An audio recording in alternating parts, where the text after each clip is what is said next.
Welcome to the Windchill BOM management webinar. So we are going to look at BOM management inside of Windchill for this week. This is more of an intro into BOM management inside of Windchill because it is such a broad subject. Okay, so let's look at today's agenda.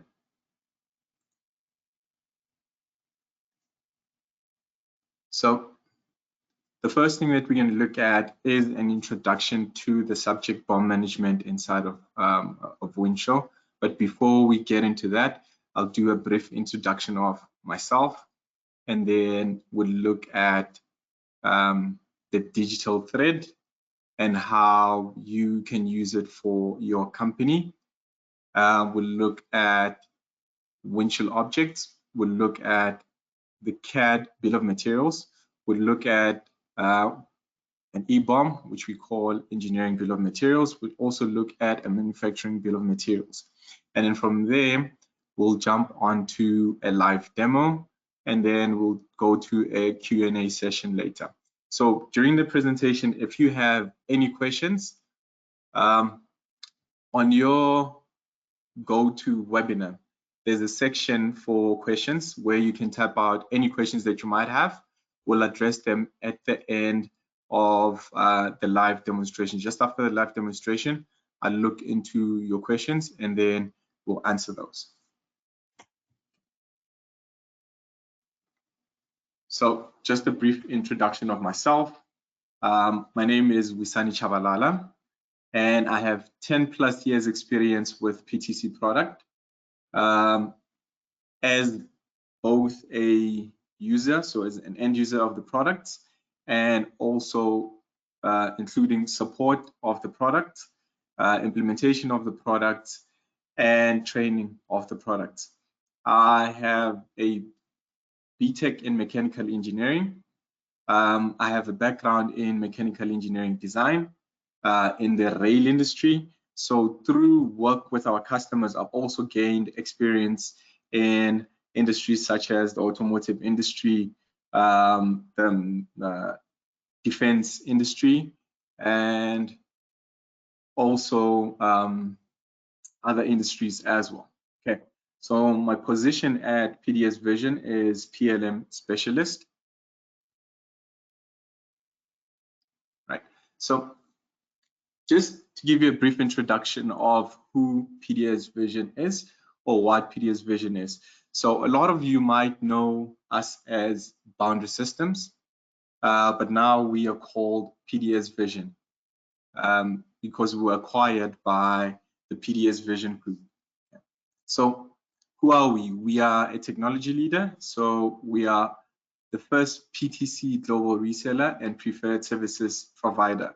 Okay, so we are a global reseller because we are in almost each and every continent. We have offices here in South Africa. We also have offices in the Middle East and in Asia as well.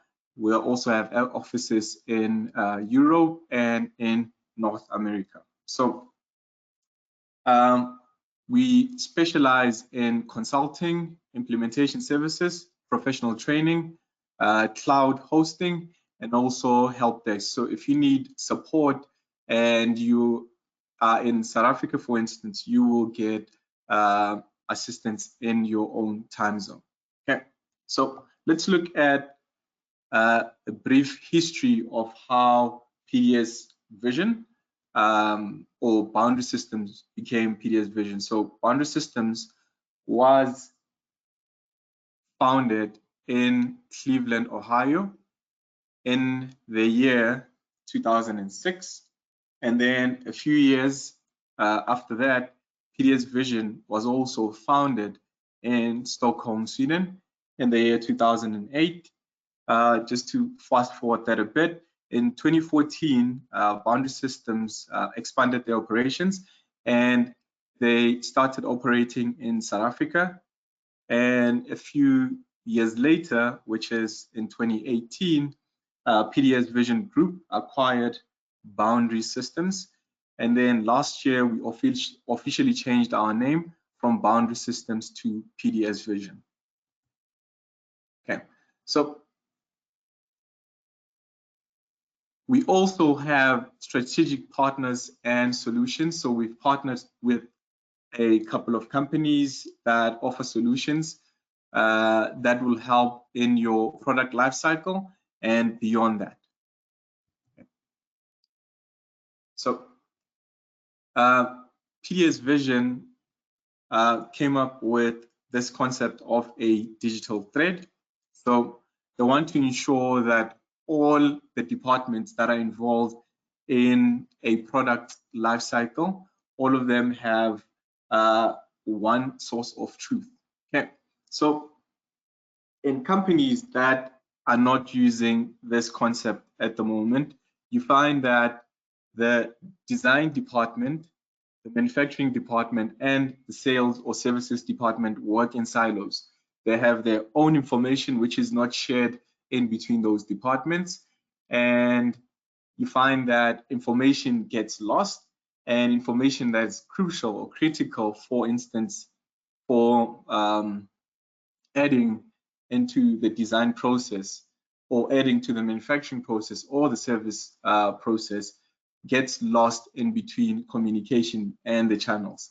So what PTC came up with, what PDSVISION came up with, is this digital thread here, which has three sort of spheres. So starting with the product visualization. So a lot of companies have one or two of this. For instance, a company could have CAD to design their own products, but they could also have CAD management, and they could also have technical publications. So starting from wherever you are, this digital thread can help you determine what your company needs. So for instance, if you're a company that's starting off with CAD management and CAD itself, and you want to expand and also include the quality department into Windchill as well, we also have quality management solutions. That moves you out to the second sphere there, which is the actual process visualization. And if you want to expand on that as well, and also include your ERP integration, that you can expand onto into the digital manufacturing. If you want to make your products smart and add a bit of IoT on them, then you have that opportunity as well to expand to the fourth sphere or the fourth circle, which is the connected sphere. So with all of these are company dependent. Not every company is the same. Not every company is gonna want the same solutions. So depending on what your company structure is like, or what the future plans of your company are, this digital thread can help you realize some of the opportunities that you're currently missing when it comes to incorporating all of the departments within the company.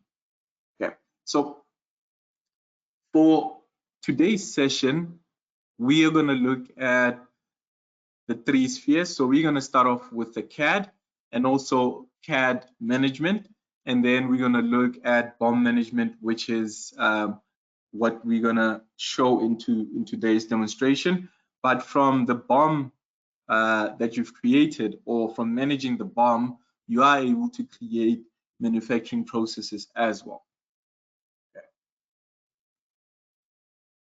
So before we dive deep into BOM management, let's take a few steps back and have a look at the object types that are inside of Windchill and what they are used for. Okay, so looking on the very first row, we have parts and end items. So parts and end items are the gear icons that you create in Windchill. You can create them manually, or they can be automatically created when you check in your CAD data. Okay, so parts and end items are used to represent your components that you have in an assembly. With end items, those are used to represent the final product that you sell to your customers. So let us just say you are making a truck and trailer. So the combination of a truck and trailer can be represented by the end item, which is that gear icon with that blue diamond next to it.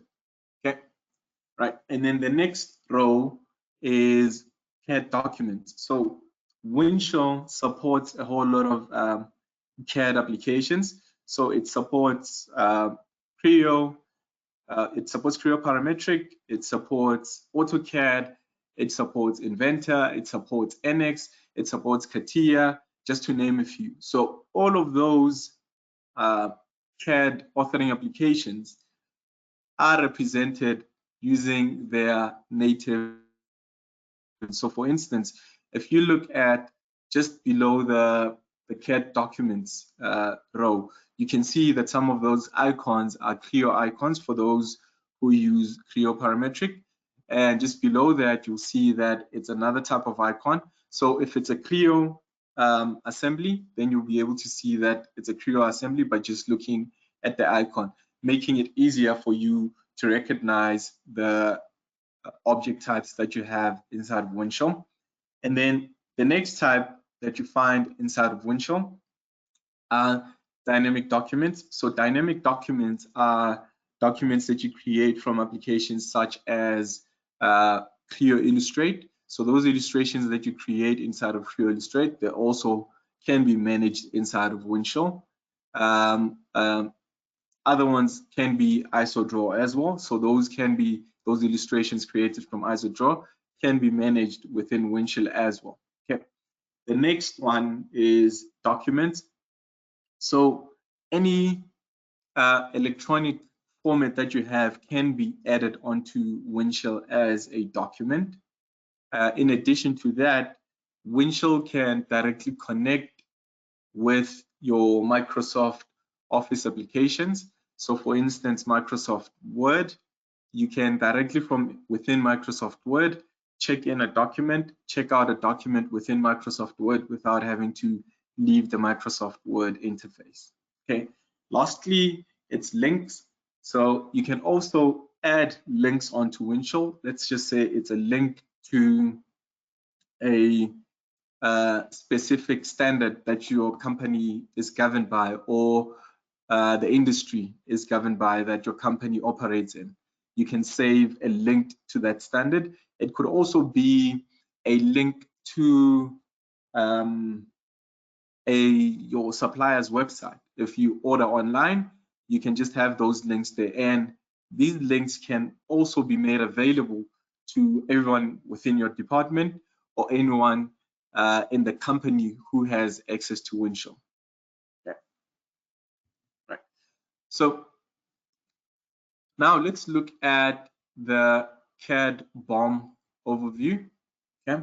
So for a lot of companies, once a CAD model has been created, they create a drawing for that CAD model, and within that model, they create a table, a bill of materials table, which shows all of the components that are inside that assembly.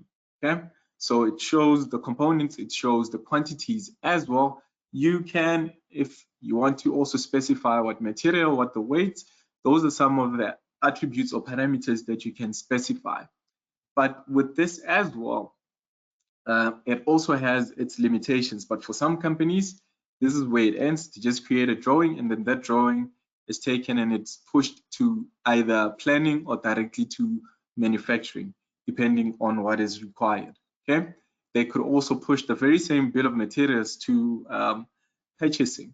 Okay, so looking at this, we already have multiple bill of materials that should be created. So we have one, a planning bill of material, we have a manufacturing bill of material, we have a purchasing bill of material. So all of those three bill of materials should be created. And if you get a list of, as an example, 100 parts, and you have to go through the list and figure out which items need to be purchased and which items need to be manufactured, that could take up a whole lot of time. So within Windchill, that's within Windchill. So if you check in, your assembly, you are able to create what we call an EBOM, which is your engineering BOM. So what happens when you check in your assembly from your authoring CAD application, it could be either Creo or SolidWorks or any other CAD application. As soon as you check in, you have the option of saying that these items here or these windshield parts here should be created. And as soon as the check-in happens, those parts are created and the structure is created from the CAD and it's replicated in the windshield parts. And the connection between the windshield parts and the CAD documents is kept. So with the windshield part, it doesn't only just represent what the structure is like, you can also add additional metadata to it. So for instance, you can add information required for the ERP system. You can add it onto the windshield part, which is that gear icon. You can also relate it to other object types as well, such as documents. So if, as shown in this example, if you have a document that relates to that particular product that you're on, you can attach the document to the windshield part. Okay, so with the windshield part as well, you are able to collect anything that you associated to it that's related to that part, making it easier to find things like documents, making it easier to find things like other parts, making it easier to find links, making it easier to find CAD documents, making it easier, or CAD objects rather, making it easier to find any other objects that are linked to that windshield part. Okay. So you also have the option of substituting within the windshield part structure. Okay. So once you have your engineering bill of materials, you can go and create your manufacturing bill of materials or your purchasing bill of materials if you need to do that. So, but looking at the manufacturing bill of materials, more often than not, how a part is manufactured is different to what is represented in the engineering bill of materials. Okay, so you could, for instance, have an assembly line with multiple different stations. So looking at the example that we have on the slide here, let's just assume you have a pen, and this pen has to be assembled in two different stations within the assembly line. So when you're creating your manufacturing bill of materials, you can create a sub-assembly that represents that assembly within that assembly line. So for instance, in assembly line 1, we could say that we assembling the upper body, which is the combination of the cap, the tip, and the top. Okay. In station 2, we would be taking that upper body, or in station 2 rather, we would be taking the lower body, the cartridge, and the barrel. We assemble them. And then once those two are assembled in station 3, we take those two and assemble them together. So you can, within your manufacturing bill of materials, create that. And then for that as well, it can go on to a manufacturing process, and you create a manufacturing process for that. Okay. And you can also push this information to your ERP system. If you have Windchill connected with your ERP system, you can also do that as well. Okay, you can also, from your engineering bill of materials, create a purchasing bill of materials. Okay, so for instance, let's just assume that the tip and the cartridge are the two objects that we buy out, and then the rest is made in-house. You can take those two, put them in a purchasing bill of materials, and then send it out to the purchasing. The purchasing department will be able to see that, and then they will make the necessary purchases. Okay. You can also add annotation items which are related to your windshield parts. You can also configure your bill of materials or manufacturing bill of materials depending on the location that that particular product is going to be manufactured. So as an example, let's just say in South Africa, you have a specific manufacturing plant, and in that manufacturing plant, you only have access to a specific material, but you have another plant in, let's just say, in Europe, and you find that that exact material cannot be found, or that exact part with the exact material cannot be found in that country, but then you have a replacement for it. So you can create a manufacturing bill of materials for South Africa with the items that you can find in South Africa, and then you create another one for Europe where you can find that those items within Europe, so you don't have to import and export them. Okay. All right, so now we're going to jump into the demonstration. Okay. Right. So what we have at the moment is a chainsaw assembly. So this is what we're going to be working on for today's webinar. Okay. So this is coming directly from Creo Parametric. You can even see that icon there. That's a Creo Parametric assembly icon, but we also have part icons as well. Okay. I'm able to visualize this. So Windchill can also be set up so that you can see the visualization of that part. So what's coming from CAD, you can see it. You don't even need to have any CAD authoring application for you to be able to see this. You can directly see this from within Windchill. Okay, so when I expand these parts here, I can see that they also have sub-components and sub-assemblies in there, or child parts in there. So I can expand all of those components. So this is what's coming directly from within Creo. So the only thing that I did was to check in my Creo assembly with all of its components into Windchill, and this is the structure that I get. So from this here, I can also go and create two types of reports. I can create a single level report, which just shows this one level. It doesn't go into the sub components. It just shows the first level only. Okay, so I'm able to see everything within the first level. Okay, so I'm also able to do a multi-level report. So with the multi-level report, it allows me to see all of the levels, okay? And it also specifies which level this belongs to. It also specifies the quantities of each component. So you can go through my bill of materials, okay? So those are the two types of bill of materials I can export from my CAD structure, which I have here.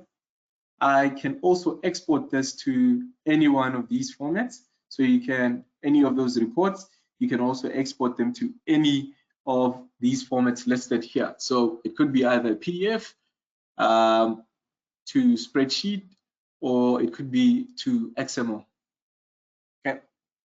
So, but with this here, as I said, when you check in your CAD data into Windchill, you have an option of specifying that when that CAD data is checked into Windchill, create Windchill parts for me.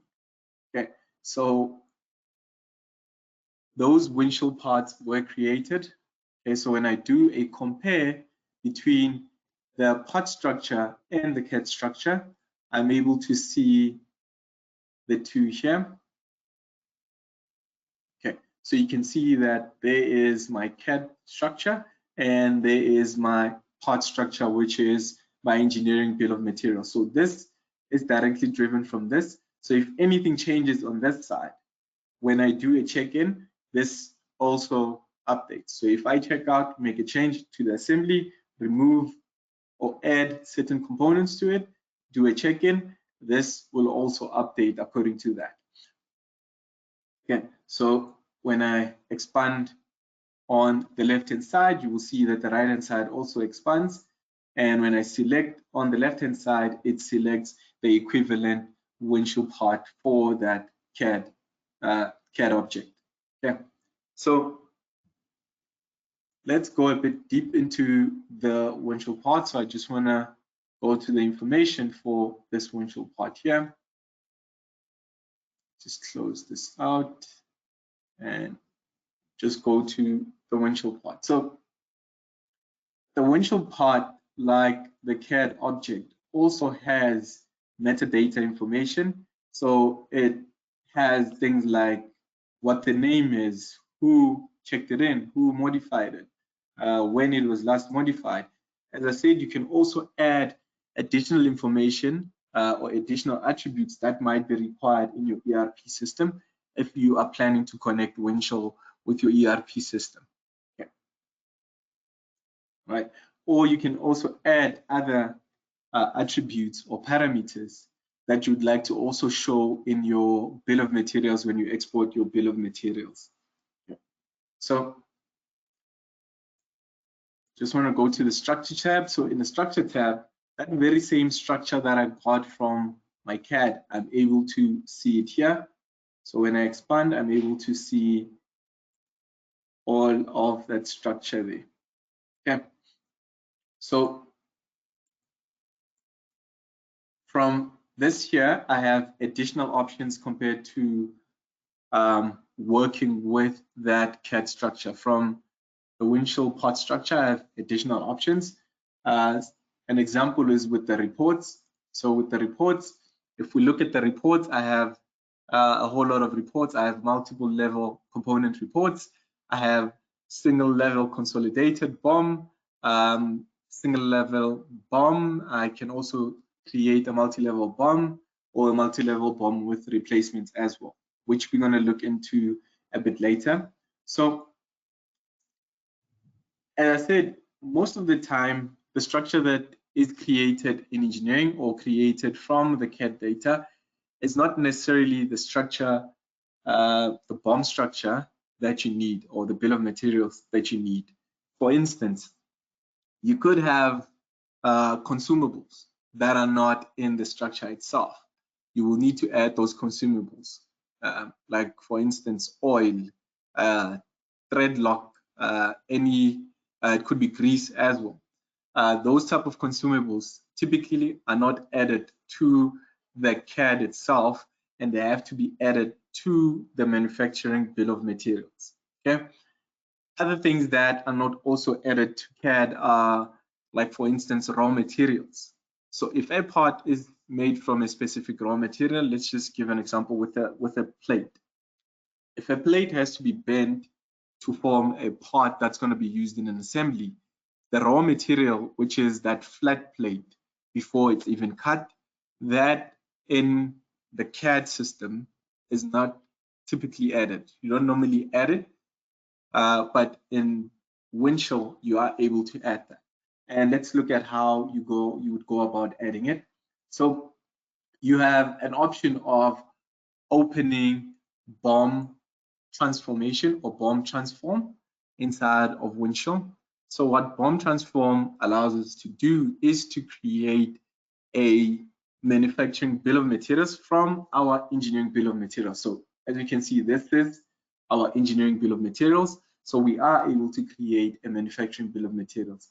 And as you can see with this assembly that I currently have, when I hover over it, it'll tell me that there isn't an equivalent part for this iteration. It basically is telling me that there isn't in the system a manufacturing bill of materials for this particular assembly or product here, which is our chainsaw.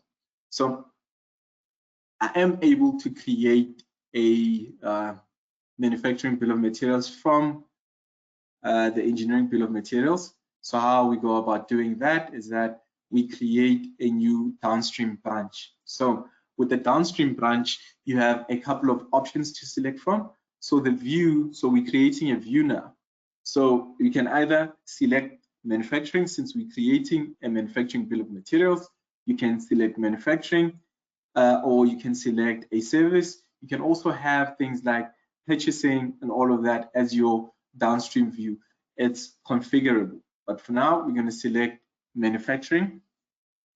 And then as a BOM type, because this design has been finalized and it's ready to be produced, we're going to select production. But you can also use this bill of material for costing, just to check how much it's going to cost to manufacture this particular product. You can also do a costing bill of materials or manufacturing bill of materials, or a testing manufacturing bill of materials when you're still in the testing phase or prototyping phase, to see if we move this around, or if we change our assembly line and move this particular assembly portion from first position to maybe the third position in our line, what would happen with that? Okay, so we are going to use ours for production. So when you're creating the child structure on this side, so when you're creating your manufacturing bill of materials, you have a couple of options. So you can select no duplicate. So no duplicate allows you to just have the main Windchill part as a manufacturing downstream view, and then you can go and add all of the subcomponents to that, or the sub assemblies to that. You can also select to duplicate with propagating. So what it does is it will take all of the items that are on the left hand side, and then it creates a manufacturing view for them. So it creates an BOM for them. It's not going to reuse any of that. If you select duplicate without propagating, then it takes the first item, it makes it a manufacturing BOM item, and then the rest, it's going to reuse the design item. So what we're going to do for this application, we're going to say duplicate with propagating, okay, and then we let the system create the manufacturing BOM for us. So what the system does in the background is that it starts creating or looking within the system itself to find if there's already existing manufacturing bill of materials for some of the components here. Then once it's there, it's going to reuse that one. If it doesn't exist, then it goes and uses the latest. So as you can see, everything has a check mark now to show that there is a manufacturing bill of materials for all of this. And as you can see in the brackets here, this is my engineering bill of materials, and it's written in design, which can be configured to show EBOM, and on this side MBOM instead of manufacturing. Okay. So with this, there's quite a lot of things that we can do. You can go and remove from your manufacturing BOM, you can go and remove components that you don't need on your manufacturing BOM, or that shouldn't be on your manufacturing BOM. You can also go and add items that need to be on your manufacturing BOM. You can also rearrange items within your manufacturing BOM. So let's look at adding an item. Let's just say the item doesn't exist within Windchill. It's a new item that I'm adding. So I'm going to go and add a new item. Let's just say this is a consumable. So for all of them, we'll just say that's a part. Let's just say this is oil that is required for this chainsaw. So let's just make it oil, and then let's just say the grade for the oil is 550 as an example. And for the source, because oil we don't make in-house, we're buying it. So you can specify that you're buying it as single source, or you're buying it and you can buy it from multiple sources. Okay. And then we can also specify what sort of view this Windchill part will get. Since oil is only going to be used for the manufacturing bill of materials, we'll leave that view as manufacturing. And then with the oil itself, does it have a trace code? Since we're not manufacturing this, it could also have a serial number or a trace code. But for us, since we're buying this out, we won't specify any trace codes for that. You can also specify the oil. Is it supplied? Which units is it supplied in? Is it supplied in liters? Is it supplied in as a component as each? So if we said this was 5-liter oil, then you would say that it's supplied in each, or then you'd specify how many cans of oil you're supplying. But now, since we just specified the oil and it's great, we're just going to say that the unit is liters. Okay. So if these needed any CAD representation for it to be shown, you have an option to say that CAD must be created. But what this will allow you to do is just to create a placeholder for the CAD, and then the CAD team or the designer will have to go and populate it with the geometry for it. But for oil, we don't need that. So what we're going to do is just to add it here onto our manufacturing bill of materials. So you can see there's our oil. And then if we go to the oil itself, we'll just say that we need, for instance, 10 liters for this, as an example, for this chainsaw assembly. So when you're assembling it, you need to fill it up with 10 liters of oil. Okay. We can also add other things as well. Let us just add another component, which is also a consumable. Okay, so that component, we'll call it thread lock, and we'll say that that is grade 810, for instance, for our thread lock. And then this as well, we're buying, and this is going to be on the manufacturing view, and then we're not going to create any CAD for it. And as soon as we select that finish there, that those two components are added. And then for the thread lock, since we said that the unit is each, we're going to say that you need 3 thread locks for the entire assembly to ensure that the assembly, when you're fastening bolts or screws, all of those screws and bolts have thread lock according to the design. Okay. And then once we are happy with our manufacturing BOM, then we'll need to check it in to Windchill. So as you can see at the moment, when we're looking at our BOM comparison, so this is still driven by the CAD. And if we look at our BOM comparison, you can see that this says that there isn't an equivalent for it on the left-hand side. That's why it's showing us this. But for the engineering BOM, we don't need to specify those consumables. We don't need to specify the consumables on our engineering BOM. But then another thing that is also important that I gave an example with. Let's just say you have parts that are made from specific raw material. You're also able to specify raw material as a subcomponent of that part that's currently being made. Okay, so let's just say this engine block here is made from a component that we buy out. It's a cast component, and then the only thing that we do in-house is just to machine that component. So we are able to add a part, and then we'll name this part engine block cast, because this is a casted component. Okay, and then we don't make it, we buy it. So if you're buying the item, it makes it easier for you to sort out.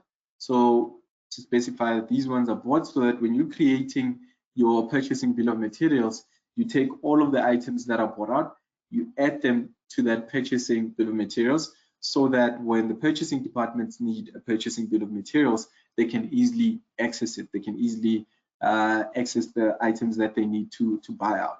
Okay, so the view will still leave as manufacturing because we buy it. The only place that it's going to be used is in the manufacturing bill of materials. If you need the CAD to be created for this, you can select create CAD, and more often than not, the designers do create a cast model, but that model might not be linked to the actual machined model. So if you have in the system that's checked into Windchill, you can just add it instead of creating a new one as I am at the moment.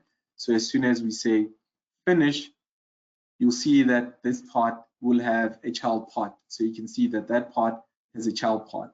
Okay, so just gonna get this checked into the system so that all of the changes that we're making are reflected within the system. Okay, so to go a bit further with the bill of materials itself, we can go to the manufacturing bill of materials, and we go and view this structure here. You might have instances where you have certain components that are designed for different products, but those components could have different part numbers, but they're similar and they could be interchanged. Okay, so you could take this one component and use it in another product, and you could take that component from that other product and add it to this product. So with that, you can also create what we call replacement parts. So for instance, looking at my assembly here, I have a main handle. So with this main handle, we know that this main handle shares or is similar to another part. The only difference you might find that it might be color. Maybe for that product, that color is a darker gray, and for this particular product, it's a lighter gray or it's even black. So, but you can switch them, and you can also set them as replacements for each other if that doesn't impact on the design itself. So you have two options. The one option is to add it as an alternate. So an alternate, what it does, it means that if I have product A and I'm changing this handle from product A, I'm specifying that this handle can be swapped out with the handle from product B. With an alternate, you can specify that it's both directionals, it's two ways. So in product B, so when I have product B, I can also use the handle from product A. Okay. The other option is with substitute. So substitute only substitutes for that one assembly. It doesn't substitute it for any other assembly, and it's not an alternative in case this is out of stock. If handle for product B is out of stock, I can't go and take the handle from product A. But if I use alternatives, if handle B's handle is out of stock and we have handle A's handle in stock, I can go and take that handle and place it into or assemble it to product B. Okay, so for this, we're gonna take another handle and specify that that needs to be swapped out with this one. So you're going to specify the name for that handle. We know that it belongs to product 320 and it's a main handle, so we'll select that. And as soon as we add it onto the system, there's a question here which you need to specify. Is it two-way, which means that if the handle for product A is not available, I can go and use product B's handle. And if the handle for product B is not available and I want to make product B, I can take the handle for product B and use it in my product when I'm assembling. So you can specify that yes, this can be two-way. So in this case, we want it to be two-way. So when we select OK, And if we go to back to our structure, and then we show replacement parts, I am able to see the replacement part for that handle there. So it means that if this handle is not available, this one I can use. And if we go to that handle, if we do a search here on the system for that handle, because we know what its keyword is, we're going to use wildcards, and we're looking for the main handle. So if we go to this one here, and we go to the related objects, we will be able to see which one we can use in its place if it's not available. Okay. Right. So you are also able to, as part of BOM management, you are also able to create the Windchill parts manually. Okay. So let's just assume that now we're going to sell the engine as a standalone component. It's going to be our end item that we supply. We're going to sell the engine for this chainsaw as a standalone component. So what we're going to do is create a new part, and we're going to call that part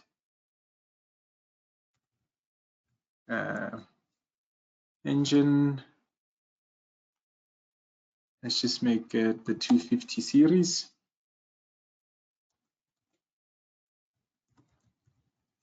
Okay. And this is one that we're making in-house, and then the units are each, and then we're going to create it in the design view because we're still gonna make changes to the engine itself. And you have an option to create the CAD. So when you select the create CAD option, an additional tab appears, which is the new CAD document. So when you select next, it takes you there, and you can go and specify which authoring application you're using for your CAD. You can also go and specify the category. So this is going to be an assembly, and the type is a CAD document, and we're going to use this template to create it.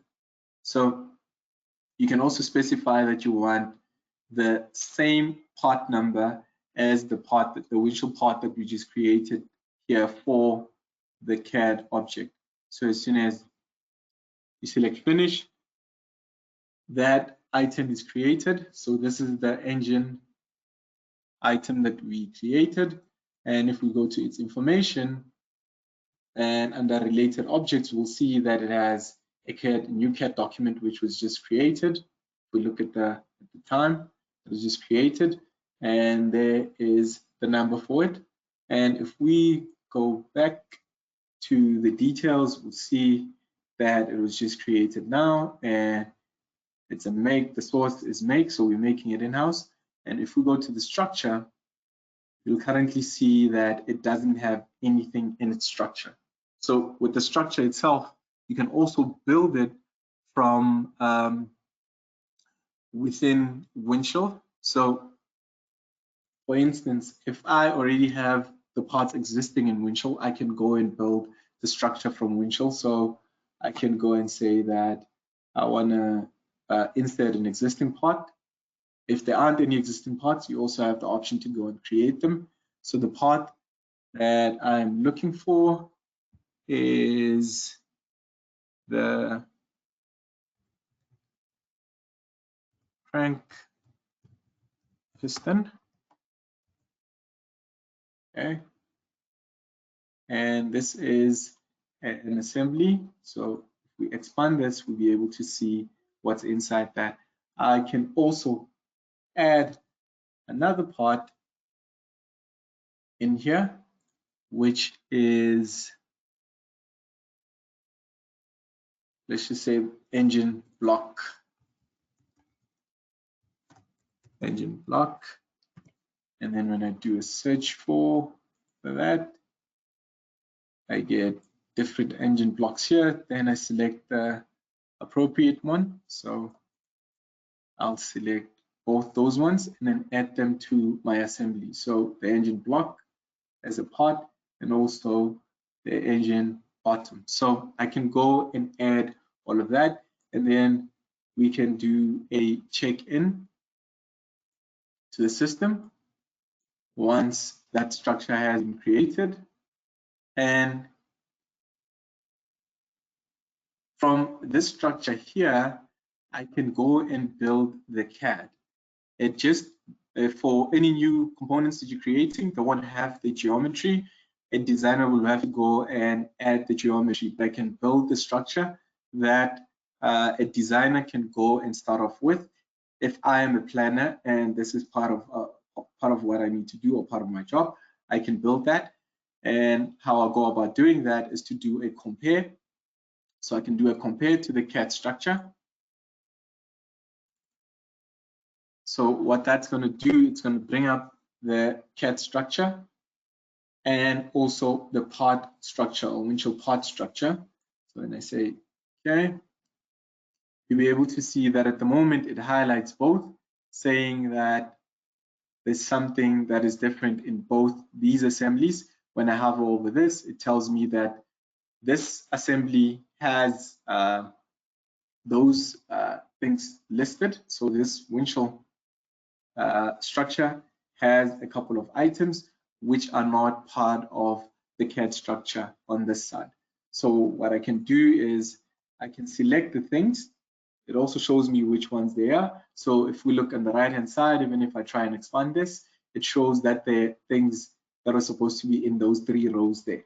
Okay, so what I can do is that I can take these that are missing and then set this to build. So when I set this to build, it will start building the structure for me. Okay, so it just needs to refresh, and then you'll see that it started with the build, but it's still not the same because these are still grayed out on this side. So what I need to do now is just to select all of my objects on the left hand side and then specify that I want to build a multi-level structure. Okay, so you will see that my multi-level structure is being set for build.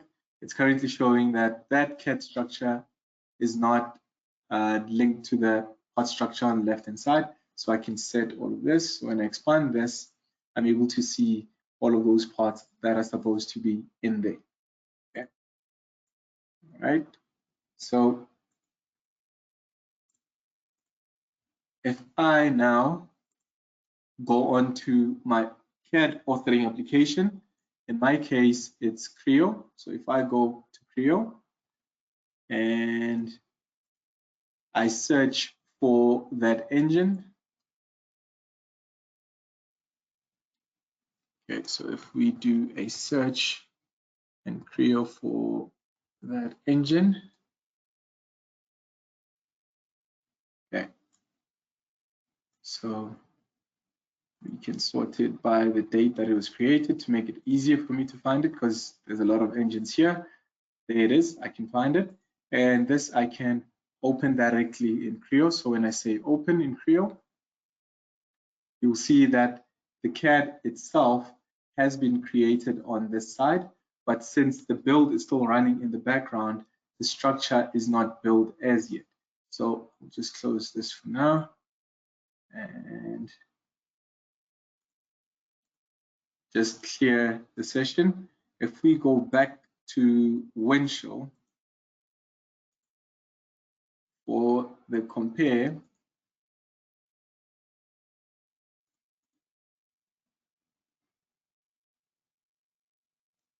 okay, and we redo the compare in Windchill, we'll be able to build that structure. Okay. So if we do a compare CAD,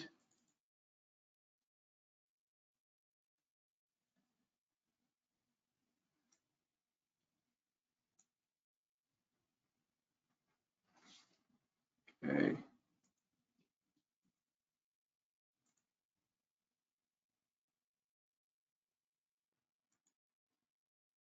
Right, so it shows all of the documents here. So it's still running the build in the background for the structure. So since the build is going to take a little while to run, let's see if we can do that and accelerate it a bit. Okay. So this is still going to take a little while. So what I'll do for now, I'll take any questions. So if you have any questions at the moment, please feel free to type them in the. Okay, so there is one question here.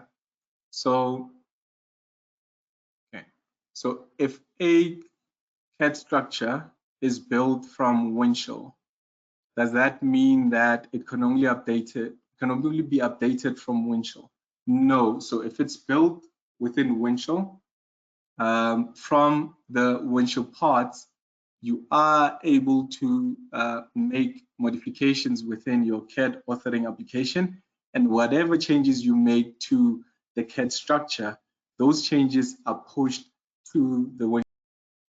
Okay, how do you add a link or a document? So I'm just gonna quickly jump back into Windchill to show that. Okay, so there are multiple ways of adding a document onto Windchill. So one of the ways that you could use is to go where you'd like to save the document and select that new document option there. You are able to do that. Select the document type that you're looking for. So let's just say I'm looking for a training document or just the standard document type. Then you can browse to the actual document that you're looking for and then add all of the attributes that are required, then select finish to add that. So, but if you want to add a direct link to the document that you want to add onto Windchill, you want to add it directly to the Windchill part. You have an option, which is this tab here. When you go to the structure, there's this tab here. You can also get this from the related objects tab. So you can add either a described by document or a reference document. So you can add a new document by selecting on the new icon here, which allows you to also go through the same sort of process where you go and select the document type that you're looking to create. And you can browse to the document that you'd like to add. So I'd like to add one of these documents. So you'll see that Windchill automatically takes the name of that document as that. So, but I will change it since I already have this document in my system. It'll tell me that the name already exists. So I'll just take that. And you also have options depending on the document type that you select. You can also customize the document type or configure rather than customize, configure the document type to have any additional attributes that you'd like to see when you open that document. And let's just say this is a measurement and analysis and improvement document. So if you have, for instance, a video that guides that specific document or that supports that specific document, you are able to add that video as an attachment, or if there's a picture, or if there's a specification that that document refers to, which you don't want to add as a separate document, you could add it as an attachment. So once all of the details are added, all of the required details, all of the details with the asterisks are added onto the system, you select finish, and then you'll see that the document is created and also added to this Windchill part. So as soon as I check this in, do a check-in for this document. And if I go to the information for the document, which is this one here, I'll be able to see the authoring application. So I can see from the icon there, it shows me that this was created from Word, and it also writes at the bottom the format name, which is Microsoft Office Word document. But if I go to the related objects, you'll see to that engine which I created it on, or created that link to. Okay, so that is with creating a document. So you can also, within the document itself, add a link if you need to add a link onto the document. So if we go back and let's just say we're creating a new document, different document type, select document, and let's browse to another document in the system. And if you don't have a document, Windchill allows you to specify that I don't have an electronic version of this, but I just want to keep a record of it on Windchill. Okay, so but for our case, we're gonna put it as that, and then we're gonna say this is a quality management system document. And on here, under the attachments tab, you also have an option to attach a new link there. So if you want the link to be associated to the document, you have an option of doing that. So this is one of the ways of adding a link. So you can give the link a name, and then you can go and copy a URL from a website and then add it to the URL portion there. Yeah. Right. So are there any other questions? Okay. If there aren't any other questions,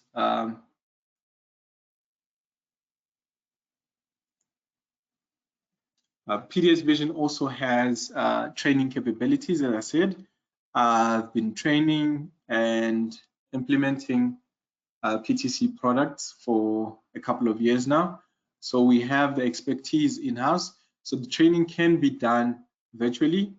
It can be done in center. It can also be done on site. So we can come to your company and provide the training for you. So you can also check for training schedules on our website, which is www.pdsvision.us. You can also reach out to me if you have any technical questions around BOM management or Windchill itself, or if you're interested to know about Windchill packages and pricing, you can contact our sales department. You can also visit our YouTube channel. So this video will also be posted on YouTube. Please look out for this video. And thank you.